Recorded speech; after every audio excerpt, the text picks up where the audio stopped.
Good evening and welcome to News Channel 8. I'm Jerome Aegean, and here's some of the top stories we have for you tonight. Hurricane Hugo, 20 years later, we'll take you back. The latest on the Jeffrey Brown murder case and more problems with the GERS. These stories and more are up next on News Channel 8.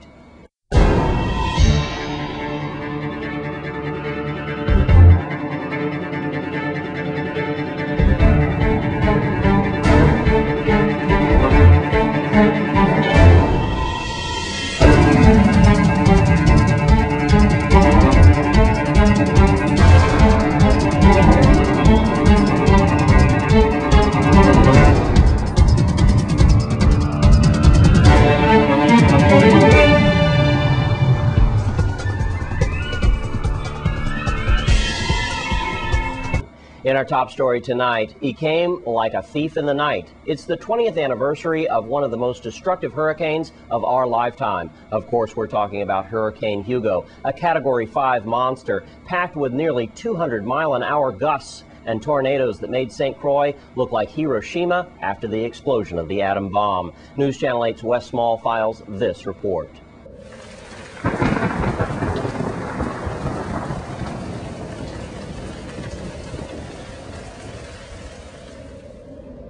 Thanks a lot, Jerome.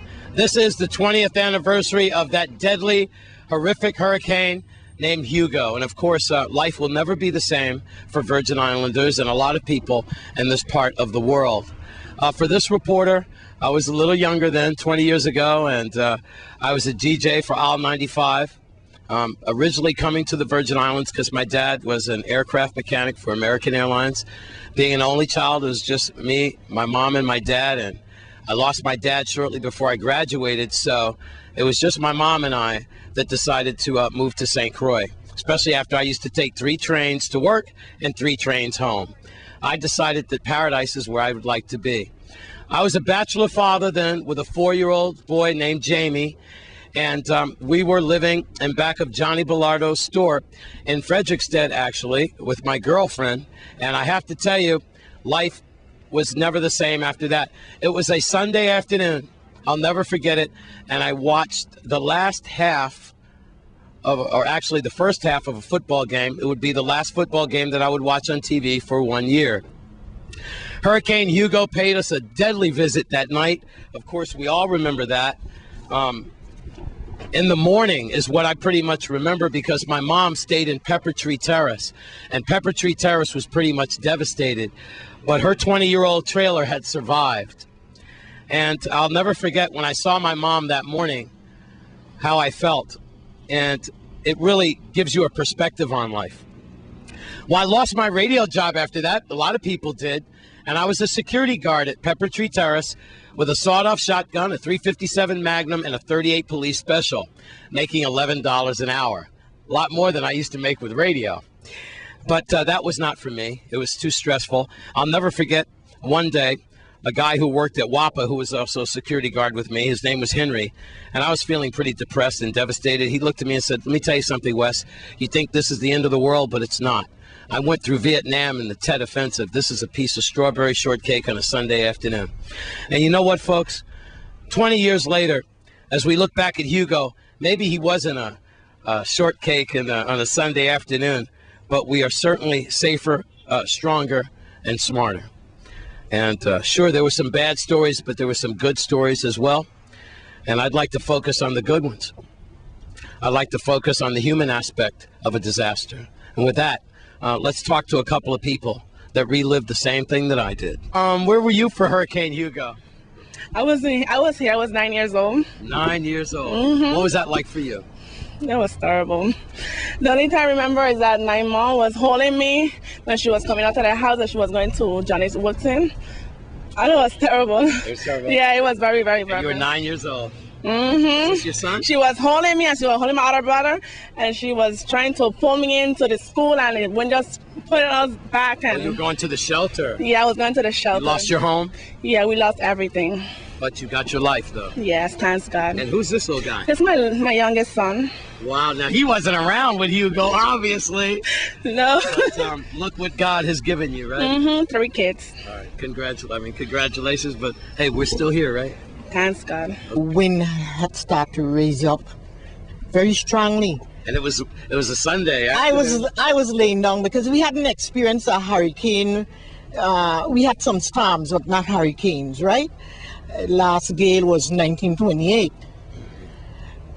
I wasn't even born at that time. I hope not. But, but Mr. West, at 1 o'clock, I heard a noise, and it sounded like a jet plane over my house, but it was my porch roof blown off. 1 o'clock that day. Can you imagine? And then after that, later in the evening, as the wind got stronger and stronger, you heard everything just leaving that house. Sliding doors, crinkle, crinkle, crashing, you know. And by the time we got up in the morning, everything, the whole top of the house, the second floor was demolished. Just a stone wall standing, yes. So this was in Working Rest? Yes, we went up the hill higher because it's on a hillside, and when we look over Cuesta Verde and every place, everything was brown, brown, brown, and all the homes and the roofs off. It was a horrible scene. But we made it, didn't we? Yes, yes, our lives were spared. You know, a lot of people say that perhaps we were living too high on the hog. There was a cruise ship on St. Croix just about every other day. Businesses on every block. Everybody was partying. Nightclubs all over the place. It's interesting how an act of God can level the playing field. The sad things about Hugo, I saw neighbors not give neighbors water. I saw mothers turn against daughters. But good always overwhelms bad. And just like the two ladies that I just talked to, we are stronger, we are safer, and we are smarter. And I don't know about you, but I'm a lot closer to God now. I think that after we survive Hugo, we could survive anything, be it crime or corrupt government officials, anything, even natural disasters. The reason why I'm here in front of Kmart, this place certainly didn't look like this. It was Woolworths, you might remember that. And sure, we had looting, but nothing like the rumors and the melee and the racial lies that they put out about the Virgin Islands.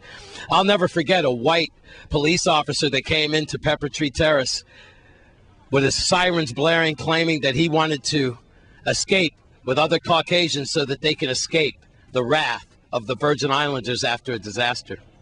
I'll never forget the talk and the rumors that spread all over the world. But all in all, we're still here.